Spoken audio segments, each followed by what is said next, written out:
Welcome to B2B Sales Trends, the podcast dedicated to sales leaders in the B2B space, where we share conversations about innovative and successful sales transformations to keep you up to date on the latest trends. This podcast is brought to you by Global Performance Group. Welcome to yet another fabulous episode of the B2B Sales Trends podcast, the show that brings you hacks, tips, thought leadership for sales, marketing, and customer success. It's brought to you by us, Global Performance Group, a revenue improvement boutique that implements behavior change to provide salespeople and customer success people the competence of the skills, the confidence to execute these well, and the courage to sell and negotiate based on customer outcomes. My name is Harry Kendlbacher. I'm one of the founders, and today I have with me no other than Jeff Braids. Jeff is the Group Senior Vice President of Client Retention at Sodexo. So welcome to the B2B Sales Trends podcast, Jeff. Thank you, Harry, and thank you for having me today. Very happy to be here. Thank you. Jeff, give us a little bit of an introduction about yourself and Sodexo to start this off with. Thank you. Yes, so Sodexo is one of the largest global facilities management providers. We're a 20 billion euro company, and we specialize in supporting organizations in multiple sectors, be it oil rigs in the middle of the North Sea to major facilities in sports arenas, all the way back to corporate head offices, all the way back to schools, universities, senior care homes, government facilities, etc. We specialize in making sure that we provide support, and historically we were a food-based organization. That's our heritage, that's our legacy.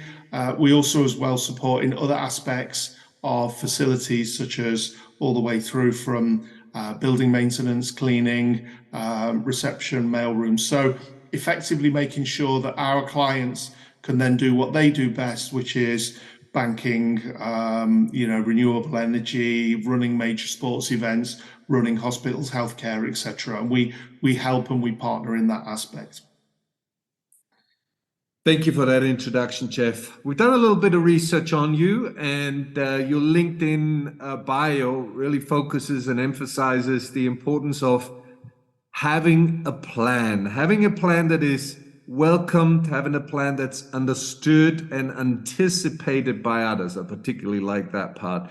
Could you share a little bit about on how this approach applies to client retention and renewals, especially in B2B sales? Absolutely, Harry, thank you. And from a personal perspective for me, I always think it's really important to engage with your internal and external stakeholders.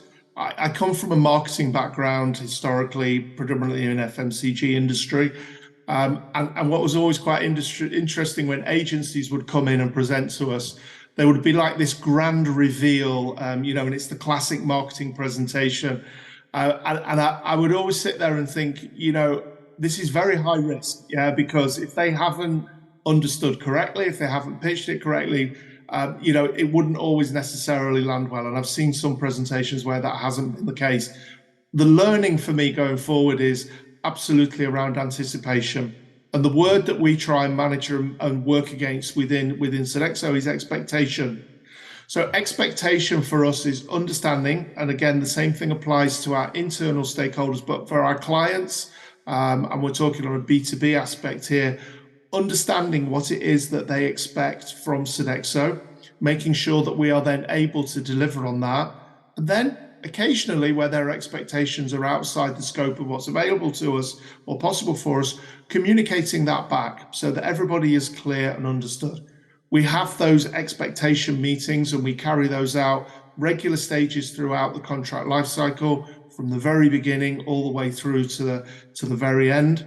And it's really important that we make sure that they add value. I think individually, personally, I look at other people's LinkedIn profiles, and if I may, when I see what they write about themselves, I wonder if third parties would write the same thing about you. So for me, I wanted to communicate that in my LinkedIn profile because it's important to me personally and professionally, but it's also important functionally for us at Sodexo to make sure that we listen. Everything that we do should be insight driven. Everything that we should do should be for the needs and the benefits of the people that we're working for, the clients that we are there to help and support on a daily basis. Love it. Absolutely.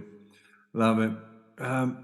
Retaining clients, renewing contracts is key to every organization. And, in your role as the Group Senior VP of Client Retention at Sodexo, what strategies, what things have you found most effective in ensuring that clients not only renew, but also see added value, which is basically the basis of renewal in their ongoing relationship with Sodexo? I think for ourselves, we've historically been a service management company. We have created a contract between ourselves and our service and our clients, and then we have provided the services according to that. And anyone who's worked inside those kind of B2B industries will be familiar with the kind of classic, quarterly business review where you review the contract and, the meal was supposed to have this many grams of rice and you're supposed to have 4 salad items on the bar. These are all the qualifying factors that we absolutely need to make sure in place. That's why we have a contract. Contract is there for us. But the contract also is the biggest constraint on both sides. It's a constraint for the client because it doesn't always give the client the opportunity to explore how else we can help and assist. And it also doesn't encourage and sometimes incentivize us to want to step outside of that contract. So again, holding those regular meetings, and again, the expectation meetings is a classic way to do that, to sit, to listen, to then follow up. We have a structured process in place, which we implement across the organization. And I know that might feel a little bit like we're imposing, group strategy down on people, but it's done to support and it's done to help. And we always do it with the mindset of it being a tool, part of a toolbox to aid and help. A large amount of people who are senior leaders in our business are not account management experts. They don't have account management expertise trained into them. That's not meant to be in any way disrespectful to their skill set, but a large amount of them come out of our core base. They are chefs, they are facility managers, and they are excellent at that. And we are an excellent service management company, and I'm extremely proud to work for Sodexo. But we're not always enabled in the way that we would like to be in terms of account management. And so that's the bit we want to work towards, the bit to try and listen, to understand, and to be brave enough to expand on what exists today. Because the challenge largely for many, and it's for the client as well, is do I really want to break the status quo? I have a good relationship here. Sometimes we've been working with clients for 40 years. We may have a contract which goes forward 30 years in time sometimes. We have very long relationships in place. And to put that at jeopardy for the benefit of what sometimes people might see as a small amount of incremental business is a challenge. And it's our responsibility from a growth perspective to give them the confidence to know that the contract is there to run the day-to-day business, but it shouldn't be the boundaries of the relationship. Right. Really like it very much. Obviously, Sodexo has a large customer success, or you guys call it operators, audience there. I've recently read that other companies are really, getting a larger force behind that renewal process. IBM, for example, I read the other day, is increasing their customer success force from 300 to over 1,000 people. Can you share some key challenges that you've seen in the client retention and renewal process at Sodexo, and how have you addressed that for the benefit of that growing audience? For us, I think one of the key areas is time. We work in let's be candid, a low margin industry, and we should be a low margin industry because we're providing services back to our clients at the best available cost. So we're not a kind of organization that has a surfeit of consultants sitting on the bench who are ready and available. So we have to choose our battles carefully, and we have to make sure that we work with our key clients, our top clients, and those clients with whom we believe we can have a strategic and a mutually beneficial relationship. For us, therefore, that targeting process is inherently important. And in terms of the retention of our business, we have a tool which we call Right Client, Right Terms, where we evaluate what are the minimum criteria that we want to work with in terms of organizations that we engage with. What are the services that we think we can provide which are most beneficial to the client, because it's what we're best at. And how can we do that in a way that brings innovation, that brings meaningful enhancements over and above cost? If I was to give an example, and I probably I'm going to speak on behalf of the industry now, so I'm not speaking on behalf of Sodexo, I'm speaking on behalf of the industry. If I look at hospitals, our industry provides food into the healthcare market. We work in hospitals where people are ill. They need nutrition, they need support, and we do that very well. However, in many geographies, and I think there's no one listening to this will be surprised to hear that hospital food is not always the best. Why is that?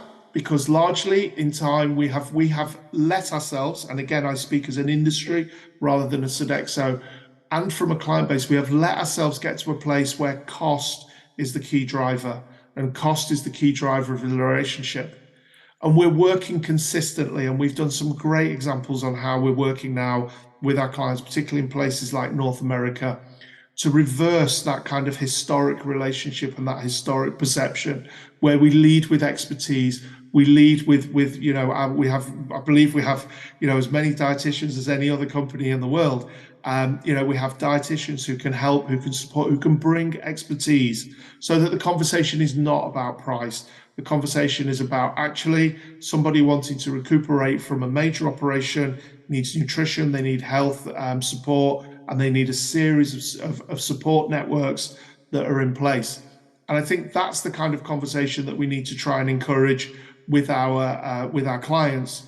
But we can only do it if we have expertise that we can bring to the table, and we can only do it if we're trusted to be able to then come good on those commitments. It's all very well asking a client, frankly and honestly, to invest in enhanced services, but we then have to be able to come good on those commitments that are asked of us.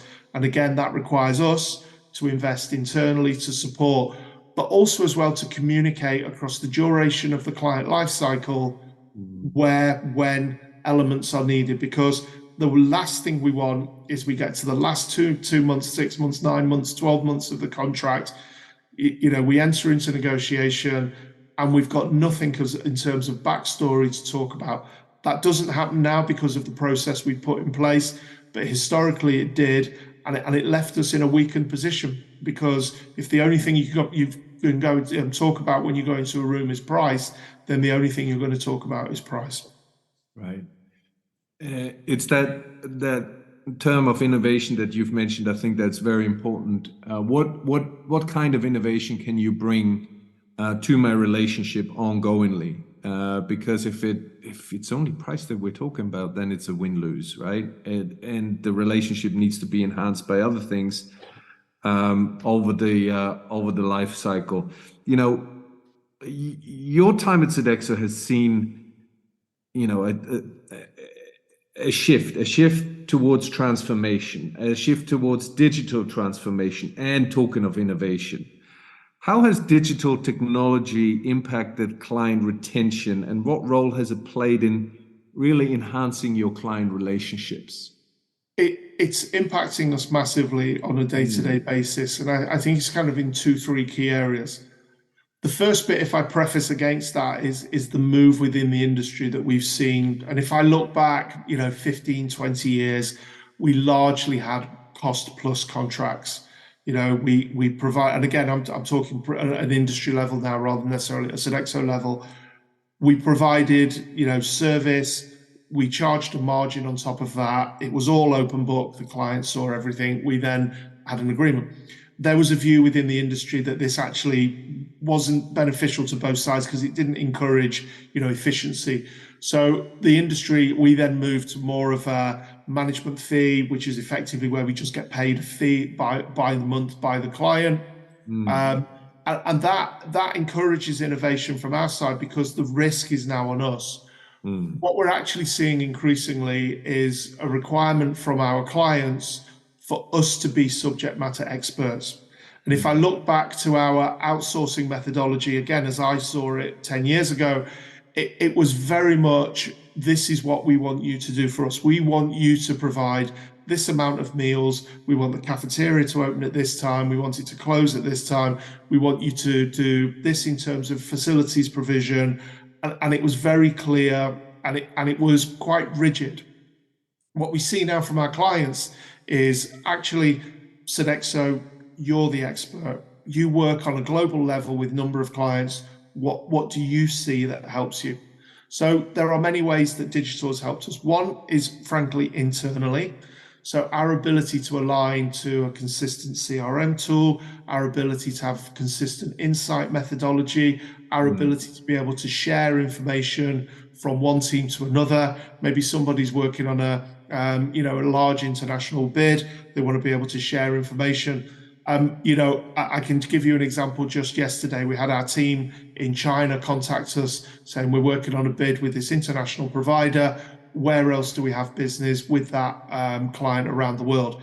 Now, I'm going to be absolutely candid. A few years ago, we would have not been able to answer that question because we didn't have the infrastructure and systems in place. We now do. That internally helps us manage externally. But from an external perspective, partnering with various partners in terms of the digital solutions. And again, I go back to insight driving this, because it's all very well saying, oh, we want a robot in reception, or we want, floor cleaning services that are robots and automated. We want digital sensors.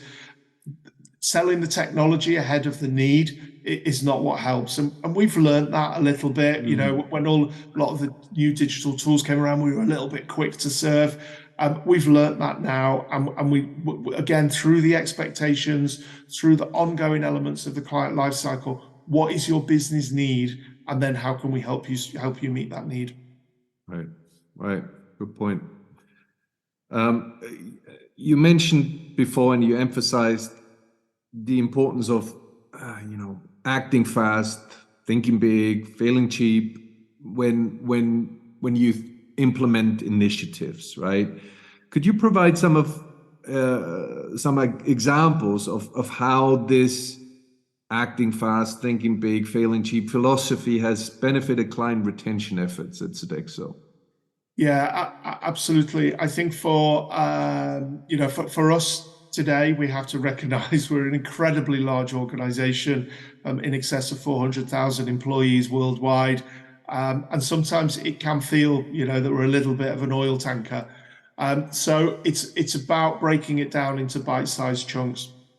If I give an example of this, we are currently deploying a training program to our senior operators around the business. So we're talking here about the people who interface with our clients on a day-to-day basis. They are either present on site or they have responsibility for those clients. We are taking time to recognize that they are our agents for change. They are the people who can help transform our organization and can help transform the relationship and the discussions that we have with our clients. Again, if they're just contract based, if they're bound around what we signed and agreed to deliver, then frankly and honestly, we're only ever going to be able to deliver on what we agreed upon. There's no scope for expansion in there. And that leaves our clients unhappy because we've not been able to then demonstrate the innovation that we talked about previously. We initially thought that the way to do that was, by doing, maybe a few cheat sheets, PDFs, which we would share. Because again, when you work in a big, global, international, multi-segment business, it's scary. It's scary to think, how can I interact with that business in a way that's helpful and a way that's not distracting them from the very thing that we want them to do, which is engage with their clients on a day-to-day basis. Right. We were encouraged and we were challenged by our senior leadership team, go big, be brave, which was a little bit scary to begin with, because we thought, what does that mean? But we went big. And we've come up with a program which we've recently pressure tested in our head office with a few operators that we brought in from around the world. And some of it didn't work.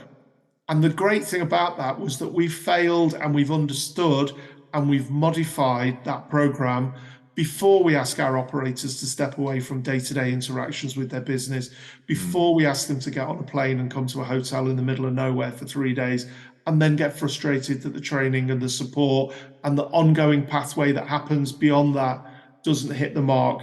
So, I'm very thankful to my team who frankly pushed me to do that session, right. Because it gave us that opportunity to say, actually, if we're going to fail, let's fail in a room of 5 people. Let's not fail in a program that's going to touch, a few hundred people around the world.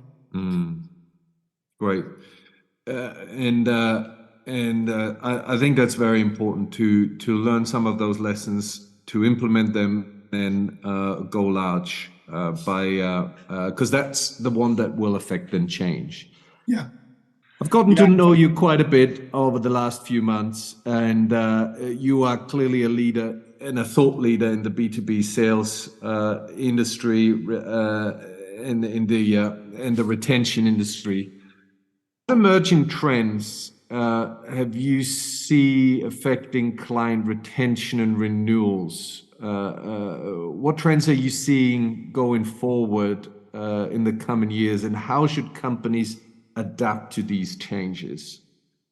I definitely see a movement from service management to account management. And again, if I look back to what we kind of mentioned previously, the contract being the limitation of how you engage. We have a 10-year contract. We're safe in this client for the next 10 years. And we would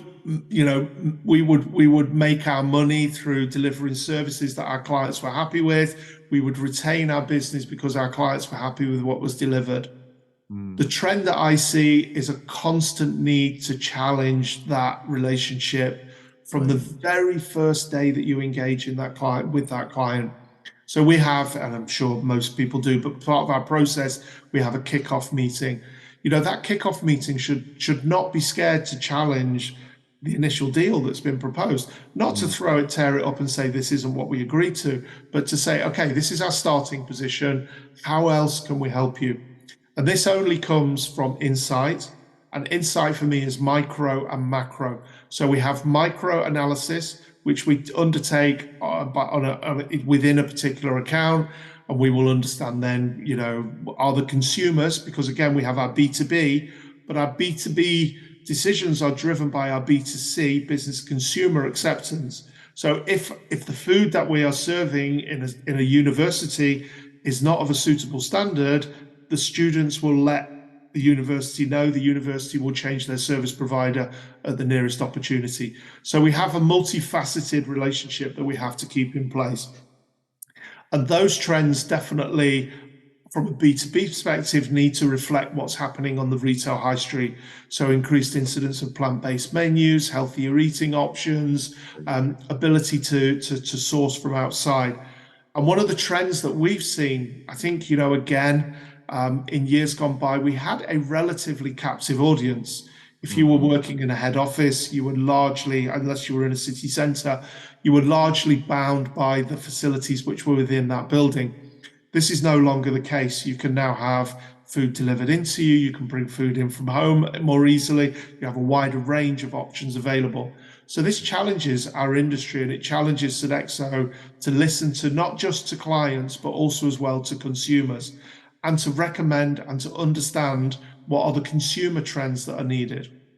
And we have to communicate these at every single point of engagement with our clients. We should constantly be looking for ways that we can improve our services.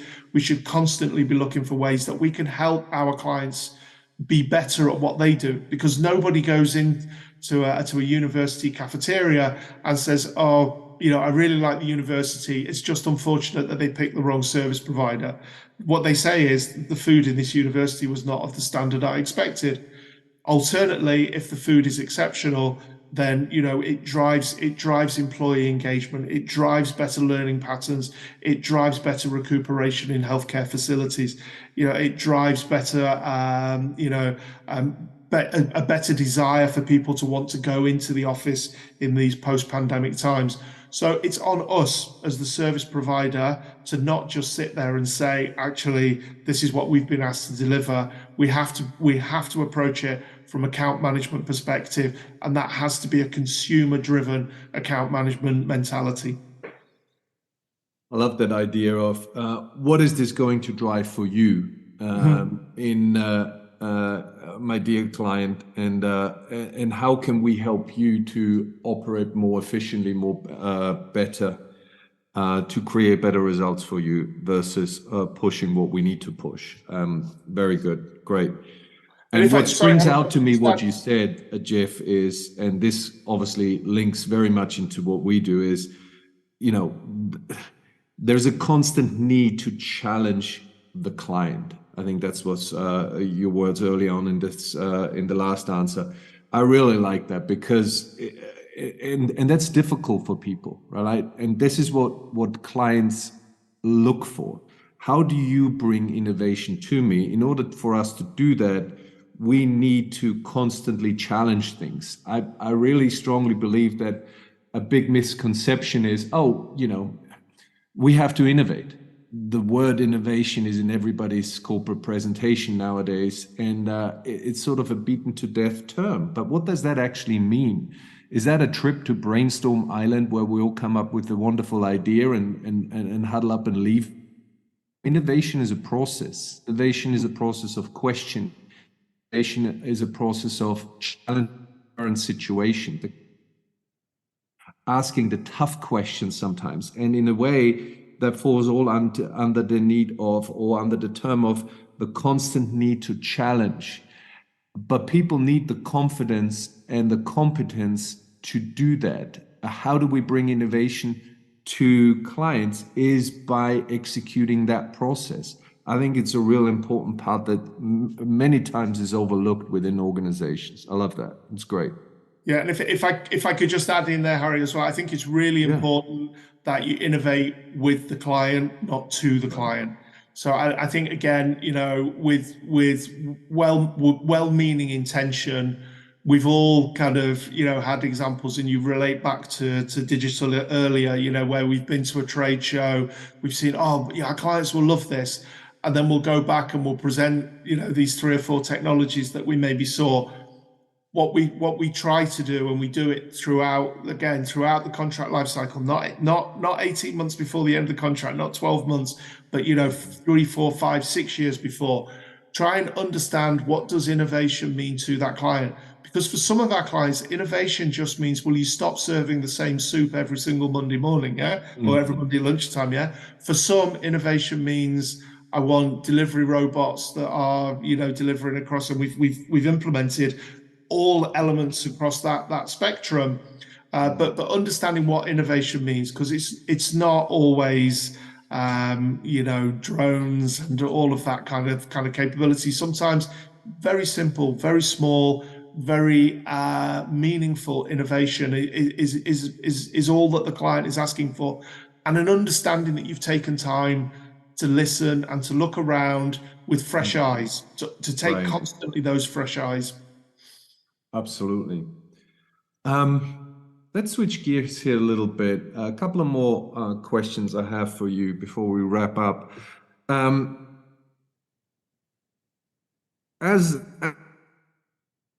What are the key qualities you look for in operators or customer success team to, to ensure successful client retention, renewal, and growth within an account?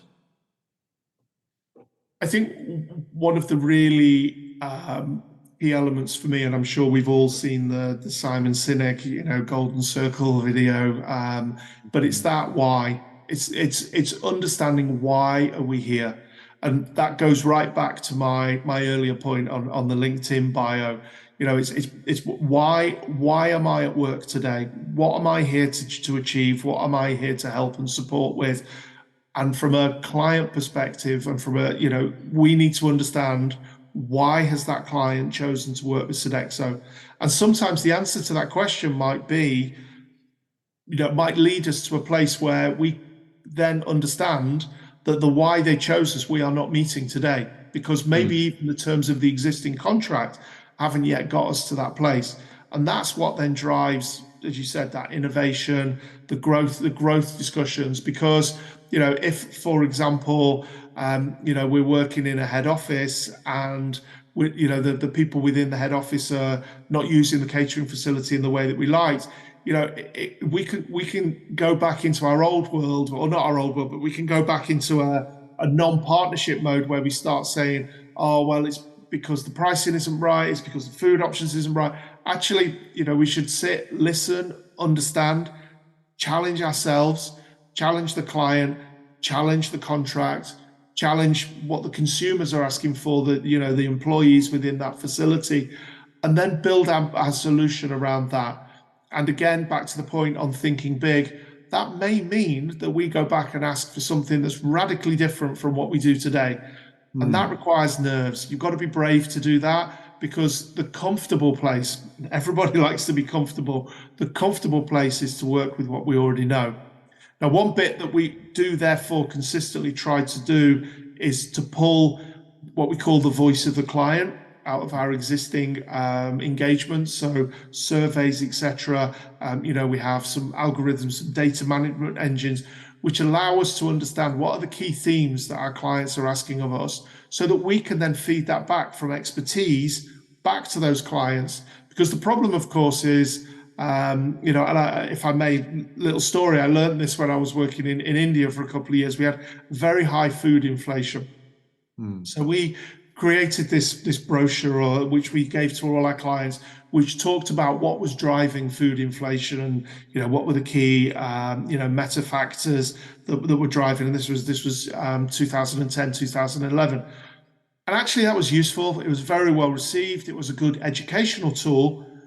But what it didn't help the clients was, what do I now say to my CFO so that I can put a higher budget in next year? And then we had to start working on modeling and saying, right, okay, we expect food inflation to be at this sort of level next year. And our clients appreciated that, because actually then they could go back to their teams internally and say, actually, we believe that food inflation is growing at this level. We therefore need to budget next fiscal year for this increase. They can then come back to us and we can have a healthy conversation, as opposed to, I can't do anything about that because I've already locked my budgets for next year. It's a small example, but that's partnership. And it's a difference between our feeling that we're knowledgeable because we're writing a brochure that talks about what food inflation is, and being supportive in terms of we're helping our clients model for the future, so that they then in turn can give us the tools to be successful. And that for me is strong partnership. Love it. Love it. We're almost at the end, Jeff. You've provided really good insights for our listeners. Let's do a top 3 skills, as I call it, final questions. Final question. Share with the audience your perception of what are the top 3 skills and behaviors that operators or customer success people need to execute over the client relationship cycle to ensure that contracts are renewed. And give it to me in the order of priority in your mind. Number 1, number 2, number 3 skill of what operators need to have and execute well. I would say number 1, they need to be able to work on multiple timeframes. So this is challenging, again, in an industry where sometimes time is not abundant, but they need to be able to step out of the day-to-day, and they need to be able to look. Of course, we need to know, do we have enough potatoes for lunch today? We need to know, do we have enough staff available to be able to support the reception? Whatever the service we're providing in that, of course, we absolutely have to do that. These are the table stakes. These are the qualifiers, the hygiene factors. call them what you will. But we have to have that ability to step back from that day-to-day service delivery and say, actually, from an expectation perspective, what does the client expect of us? And how can we therefore put a program in place to support that over the next 12, 18, 24, 36 months? Right. My second point would be they have to be translators. And this is actually, in a way, harder than the first part, because they have to be able to talk to the client as an employee of Sodexo and to communicate Sodexo's strategic vision and to communicate where Sodexo adds value. Again, we often are challenged by our clients. What do we get outside of the site team that Sodexo brings? And it's really important that we help our operators understand what that is, so that in turn, that operator can then communicate that back to the client. What they also then have a responsibility for, and it's really important that they communicate back to us the needs of the client. Because if we're not understanding the needs of the client, then our marketing teams, our food platform teams, our technical services teams, our HR teams, our learning and development teams are not creating the right supporting content to help them be successful. And what then happens is we then just end up inventing at the point of need. There's risk that we can't fulfill on our promises. So the operators have to make sure, the customer success managers have to make sure that they help us understand, because they're the people who are walking, living, breathing inside our client sites on a day-to-day basis. And the third piece, if those two are in place, is be brave.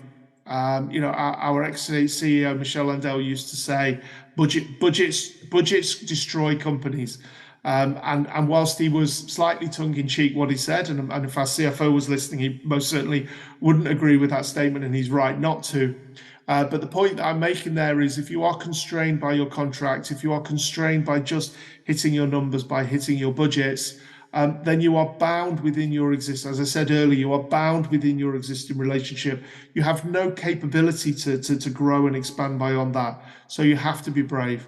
So as I said, it's about making sure that you step out of your time frames, you're a translator, but also as well, you can exhibit bravery. Fabulous. And if I think about those 3 points, multiple time frames, translate, and be brave, I'm sort of breaking it down to the skills necessary again. So how do you generate in the multiple time frame environment and serve and challenge client expectations? The second point, a translator, how do we position and frame value and share value internally? And all of this is only possible by being brave and courageous. Yeah. And also as well, there are aspects of that. And again, in a large, multi-segment, decentralized, client-driven organization, it's quite easy sometimes to invent at the point of need, to not necessarily understand the need for process and structure. So for us, particularly in those kind of listening areas, we have very structured engagement, as we said, voice of the client, expectations, elements that we work towards. And for those, we're the subject matter experts. And my role, and that goes right back to the LinkedIn bio about providing something that can be anticipated and appreciated. My role is to market, sell, and communicate that so that somebody who's in hospital facility in Chicago can understand, actually, if I implement that in the way that I've been asked to, I get value. I get value out of that because it allows me to manage the relationship strategically across the contract life cycle. I can set myself up in the best possible position to retain that business when the opportunity arises. And I'm not ending up in a position where I've run it reactively across the contract life cycle, and then with 6 months to go, all of a sudden I'm panicking because I don't have innovation, I don't have a sales story, I don't have a roadmap, I don't have the strategic web of influence and relationships in place. Right, absolutely.